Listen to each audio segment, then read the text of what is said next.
Bonjour à tous. Alors une nouvelle vidéo, mais alors sur des produits qui existent déjà depuis un petit moment. Quand j'avais fait des vidéos précédentes, j'avais dit qu'on allait revenir un petit peu sur tous les produits de la gamme, etc. Et un des premiers produits que Special Option a lancé il y a maintenant quasiment 7 ans, c'était ce produit-là, c'est-à-dire le concept des plaques de sac à dos. Alors, plaques de sac à dos, vous allez me dire dans quel contexte? Dans le contexte en fait des EDC. C'est-à-dire les EDC. Alors, si vous êtes quelqu'un de féru dans le domaine, le début de la vidéo n'aura pas beaucoup d'intérêt pour vous. Par contre, si vous êtes ce que j'ai tendance à appeler maintenant un primo-survivaliste, c'est-à-dire quelqu'un qui, au travers des crises récentes qu'on a traversées et qu'on est en train de traverser, vous vous rendez compte d'une certaine fragilité, on va dire, du monde qui nous entoure, à ce moment-là, effectivement, vous commencez à vous intéresser à un certain nombre de sujets. Dans ces sujets-là, de tout ce qui peut servir à vous protéger au quotidien, vous-même, votre famille, vos proches, etc., il y a le concept des EDC, des Everyday Carry. Donc c'est un concept qui vient des États-Unis, forcément, c'est comme souvent. En fait, c'est les outils que je transporte tous les jours avec moi, qui peuvent me servir en cas de situation d'urgence. Alors, ça peut être un garrot pour le premier secours, alors souvent ce sont des objets qu'on peut transporter au quotidien, donc c'est pas un sac entier de matériel, c'est pas le but, c'est dans la vie civile de tous les jours, quand je vais au bureau, quand je vais au supermarché faire mes courses, etc. J'ai au fond de mes poches un certain nombre de petits outils qui peuvent me servir au cas où je fasse face à une situation d'urgence, une situation pas prévue, voire une situation grave, quoi, voilà. Donc c'est un petit peu l'idée. Donc dans ce concept-là, il y a deux types de d'EDC pour moi. Il y a les EDC actifs et puis il y a les EDC passifs. Alors je vais commencer par les EDC actifs. Les EDC actifs, ils ont quel but? Alors principalement dans le cas où on ferait face à une agression, là je me place dans le contexte d'une agression, je ne me place pas dans le cas où qu'est-ce que je fais en cas d'un accident de voiture ou de choses comme ça, quoique. Les EDC actifs, ils servent à repousser, stopper une menace qui viendrait vers vous, ou vous servir à rendre les coups un minimum pour vous dégager d'une situation d'agression. Donc là, je me passe dans le contexte des EDC qui servent à repousser une agression, voilà, par rapport aux EDC de premier secours dont je parlais il y a 2 minutes, ou d'autres EDC qui peuvent servir pour du bricolage d'urgence. Donc là, plutôt dans l'aspect protection personnelle, sécu perso, comme on dit, et voilà, comme c'est évoqué dans Protégor, l'auteur se reconnaîtra, on se connaît bien. Un excellent livre au passage. Donc, EDC actif, se protéger. Donc on va avoir quoi? On va avoir un classique, la bombe lacrymogène, voilà, je pense que, voilà, j'espère que ça sortira bien à l'écran. Ça, on a le droit de le porter. J'avais fait une vidéo où on avait parlé des stylos de défense, donc des stylos renforcés, avec un corps en titane, etc. Et là, dans le cas présent, une pointe en carbure qui peut permettre de briser les vitres. Donc ça, la double utilité, se défendre, écrire, puisque le stylo écrit, voilà, c'est un vrai stylo. Et puis en même temps, il peut servir, voilà, vous avez besoin dans l'urgence de briser une vitre d'un véhicule, par exemple, pour sortir en urgence d'un véhicule ou aller secourir quelqu'un, ça peut servir aussi pour ça. Et puis par exemple, voilà, aussi double utilité, sous forme outil d'impact, lampe stylo, évidemment c'est une lampe. Puis en même temps, avec la petite couronne, elle peut briser des vitres, une petite couronne en céramique. Et en même temps, ça peut être un outil d'impact qui peut servir à repousser un adversaire. Voilà, donc c'est un exemple. Il y a des dizaines et des dizaines de décès de ce type-là qui existent. Il y a un marché de folie où tout le monde essaye de sortir un objet utile dans ce contexte-là. Donc là, vraiment, il y en a une myriade. Mais là, c'était vraiment pour vous présenter 2-3 choses qu'on a le droit de transporter sur soi, qu'on a le droit de porter sur soi en toute légalité, et qui peuvent vous servir effectivement, activement, à vous dégager d'une situation d'agression. Donc ça, c'est une première chose. Et puis, là, on va rentrer dans le vif du sujet, il y a les EDC passifs. Passifs, c'est-à-dire qu'en fait, ils vont vous servir à vous protéger de manière passive, à éviter d'être blessé ou tué. Et donc, vous protégez de quoi? Vous protégez des coups, vous protégez des lames, et puis vous protégez des tirs d'armes qui pourraient avoir lieu. Alors, un point particulier, c'est que si on a des EDC, à la base, comme je disais au début, c'est pas pour se trimballer en gilet tactique dans le métro. Le but, c'est d'être le plus discret possible. C'est qu'on puisse être en costume cravate, en tailleur-jupe, je ne sais pas, en jean basket, et puis ne pas ressembler à un commando des forces spéciales en train d'aller travailler à la défense, par exemple. Vous voyez, forcément. Donc, dans le cadre de la protection passive, effectivement, nous, on avait développé il y a déjà quelques années, donc il y a à peu près 6-7 ans, on avait développé cette premier modèle de plaque. Alors maintenant c'est la MK3, hein, ça c'est une ancienne MK2, ça sort du musée de chez Special Options. Hein. Et donc en fait c'est une plaque souple, par balle, bien sûr, par lame, hein, évidemment, et qui a pour objectif, avec son format qui est un petit peu particulier, je vais vous montrer une plaque, voilà, les plaques classiquement qu'on a dans les gilets, de combat, c'est celle-ci. Voilà. Alors ça peut se mettre par exemple dans un sac à dos, dans une mallette. Mais à la base, c'est conçu pour être glissé dans un gilet de protection. C'est pas conçu pour aller dans un sac à dos. Ici, on a un format qui a spécialement été dédié pour essayer de couvrir pas tous les sacs à dos du monde parce que c'est pas possible, mais un certain nombre de sacs à dos, tactiques principalement, mais également de sacs civils. Ça rentre très bien dans des sacs Décathlon, etc., etc. Alors, quand vous voulez les dimensions de ces produits-là, vous allez tout simplement sur le site www.special sans e-option avec un s.com et vous verrez, vous avez une rubrique plaque sac à dos et dedans, en bas de page, en bas de fiche technique, vous avez systématiquement le poids et les dimensions. Ça vous permet de voir si ça rentre dans votre sac ou pas. Donc, premier produit qu'on avait sorti, la MK3, par balle 3A. Donc, je le rappelle pour ceux qui n'auraient pas vu les vidéos où j'explique les différents levels balistiques. Le 3A, ça va arrêter toutes les armes de poing, du 22 long rifle au 44 Magnum inclus. Hein, voilà. Mais également avec une couche spécialement par lame. Voilà, de façon à protéger en cas d'attaque au couteau. Hein, c'est devenu un classique de nos jours, parce que c'est facile, c'est pas cher et malheureusement ça tue les gens. Donc le but en fait de ce système-là, c'est très simple, c'est j'ai ma plaque, j'ai un sac à dos, voilà, classique, hein, format, voilà. Alors comment on fait? C'est très simple, vous allez voir, il n'y a pas plus simple, il n'y a pas de manip de l'espace. Pour peu que j'ai la poche principale ou ici une poche pour l'ordinateur, je glisse tout simplement la plaque par balle, alors avec le logo ici, Shieldwall, qui nous est spécifique, Shieldwall c'est une marque spéciale option, qui va directement, effectivement, être vers la menace. Alors, accessoirement, je ferai un petit aparté, suite à la remarque d'un collègue youtubeur qui fait dans la survie, Strikefest n'est pas une marque, d'accord? Pour tous les gens qui disent « Ah ouais, j'ai une plaque Strikefest », non, Strikefest n'est pas une marque. Strikefest, c'est pour dire, c'est la face à présenter à la menace. Parce que dans de nombreux produits balistiques, il y a un sens. Il y a un sens. À cause des fibres, à cause du collage des plaques, à cause de l'axe, de la céramique, etc. Y compris, ça peut aller jusqu'à l'agencement moléculaire dans certains types de produits, de très précis. Mais Strikeface, c'est pour vous dire, ça c'est le côté qu'il faut présenter à la menace. Tout simplement, ce n'est pas une marque. Voilà, n'en déplaise à certains. Voilà, donc vous prenez effectivement le côté avec le logo, pour le présenter à la menace, vous le mettez simplement dans votre sac à dos, et ça y est, hop, votre sac à dos, il est blindé.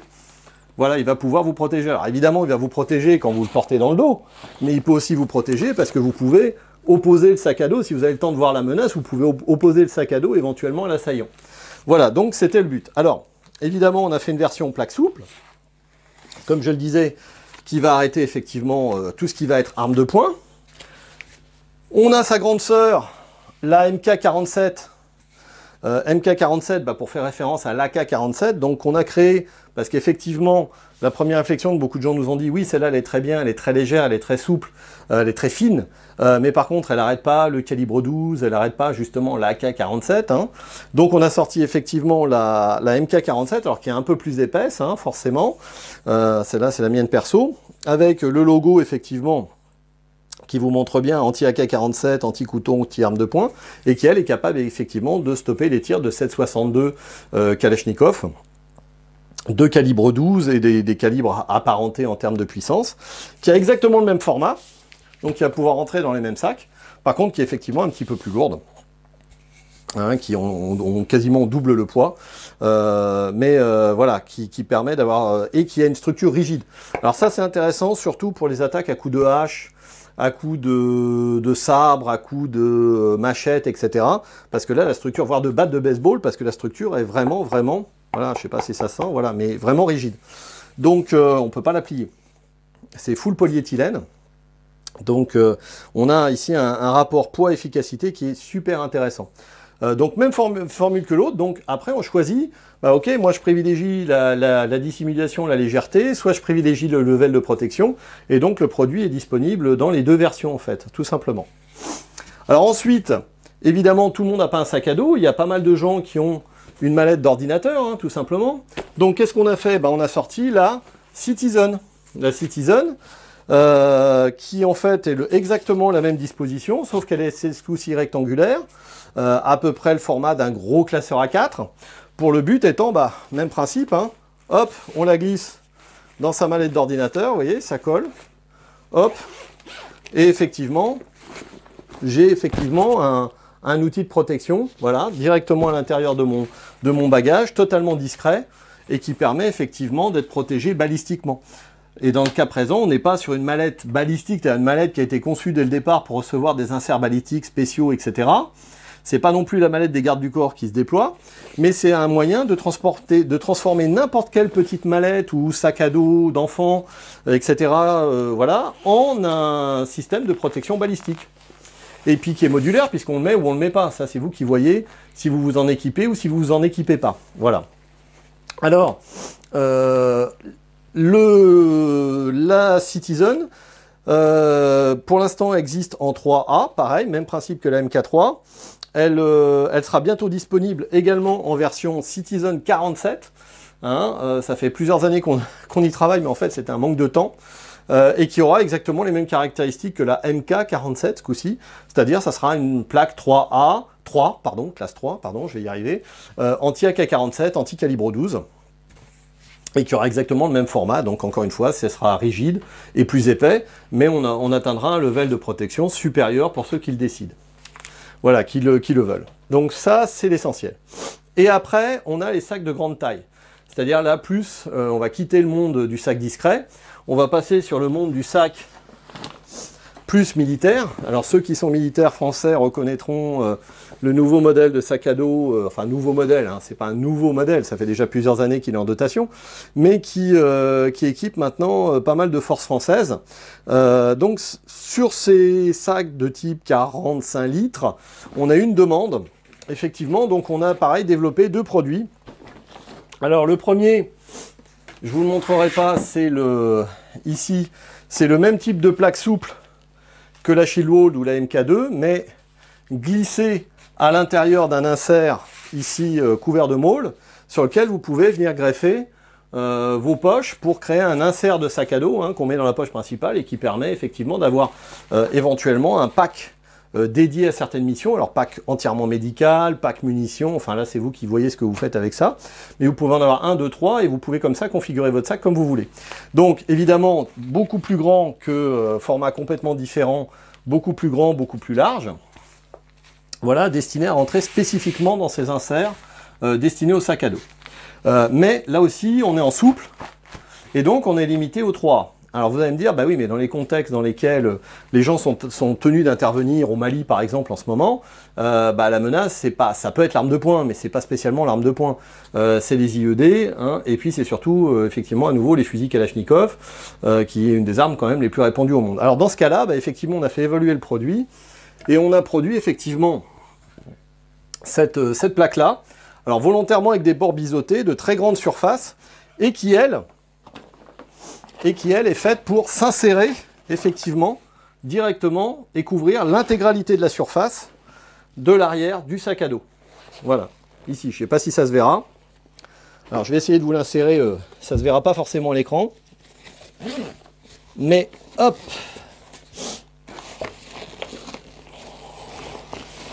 Alors ça prend un petit peu de place, forcément, mais finalement pas tant que ça. C'est quand même mieux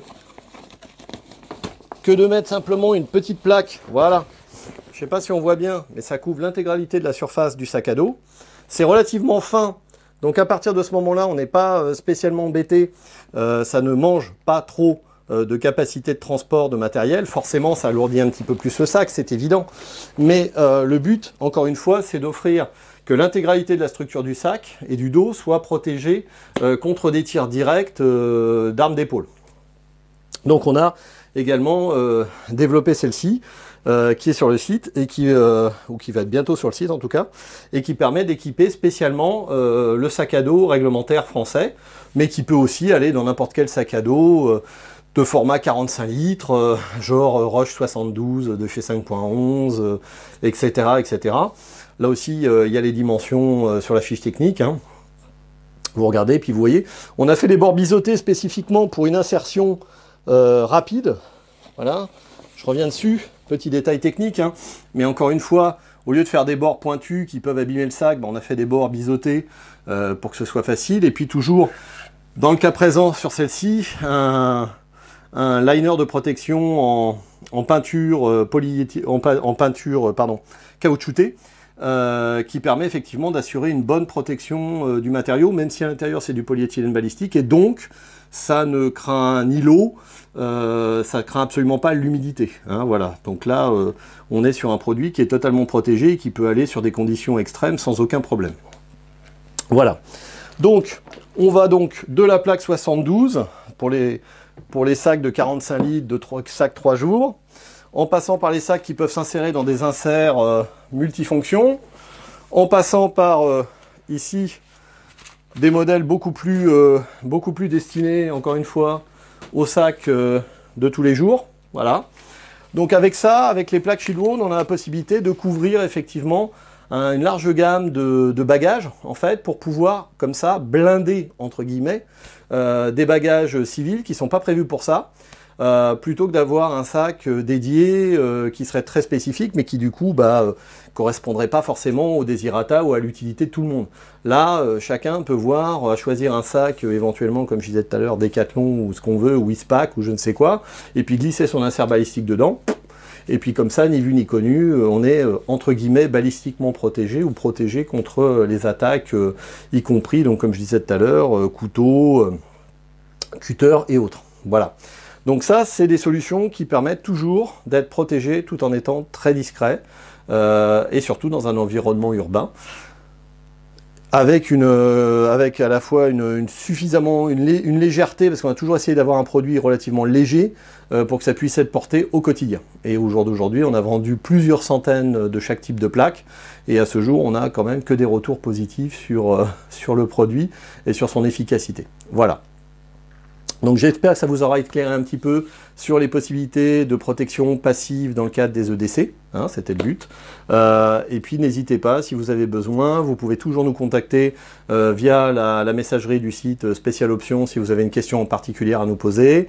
Vous avez également notre numéro de téléphone s'il y a besoin. Hein, encore une fois, à l'inverse d'Amazon, je pense qu'il n'y a pas beaucoup d'entreprises au jour d'aujourd'hui qui prennent comme nous 20 minutes, une demi-heure, parfois une heure pour répondre à des questions de clients. C'est encore le plus qu'on a au jour d'aujourd'hui. On peut encore se le permettre, donc profitez-en dans la mesure du possible, on essaiera en tout cas de vous répondre. Voilà. Bah écoutez, à très bientôt. Encore une fois, reprise des vidéos sur on va dire le matériel en général, comment il fonctionne, comment on l'équipe, comment on le configure, voilà, tout ça. Donc on va essayer d'intensifier ces vidéos-là dans l'année qui vient, mais en fonction un petit peu des événements et de ce qu'on peut faire.